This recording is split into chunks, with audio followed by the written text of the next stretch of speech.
मुख्यमंत्री माझी लाडकी बहीण योजनेसाठी अर्ज करण्याची मुदत 2 महिन्यांनी वाढवण्यात आली असून महिलांसाठी 65 वर्षापर्यंत वयोगट वाढवण्यात आला आहे. शिरोळ तालुक्यातील अनेक गावं कर्नाटक राज्याच्या सीमेवर असून कर्नाटक राज्यातील अनेक मुलींची लग्न शिरोळ तालुक्यात झाली असून अशा सर्वच महिलांना अधिवास दाखल्यासाठी अडचणी निर्माण झाल्या होत्या.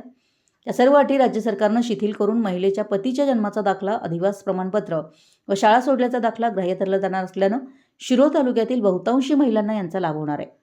त्यामुळे कागदपत्रांची जुळवाजुळव करताना प्रशासनाच्या वतीनं कोणतीही अडचण येणार नाही याचीही दक्षता घेतली असल्याची माहिती आमदार डॉक्टर राजेंद्र पाटील यड्रावकर यांनी दिली. यावेळी माहिती देताना ते म्हणाले की महिलांच्या उन्नतीसाठी आणि उज्ज्वल भविष्यासाठी राज्य सरकारनं ही योजना आणली आहे. मुख्यमंत्री एकनाथजी शिंदे यांच्या दूरदृष्टीतून राबवण्यात आलेली ही योजना महिलांसाठी कायमस्वरूपी राहणार असल्याचंही त्यांनी यावेळी बोलताना सांगितलं. योजनेत अर्ज करण्याची मुदत 1 जुलै 2024 ते 15 जुलै 2024 पर्यंत ठेवण्यात आली होती. या मर्यादेत सुधारणा करण्यात आली आहे. आता अर्ज दाखल करण्यासाठी 2 महिन्यांची मुदतवाढ देण्यात आली आहे. लाभार्थी महिलांना 31 ऑगस्ट 2024 पर्यंत अर्ज करता येणार आहे. तसेच 31 ऑगस्ट 2024 पर्यंत अर्ज करण्यात आलेल्या लाभार्थी महिलांना 1 जुलै 2024 पासून दरमहा 1500 रुपये आर्थिक लाभ देण्यात येणार आहे. मराठी एस न्यूजसाठी कुरुंदवाडहून संदीप अडसूळ.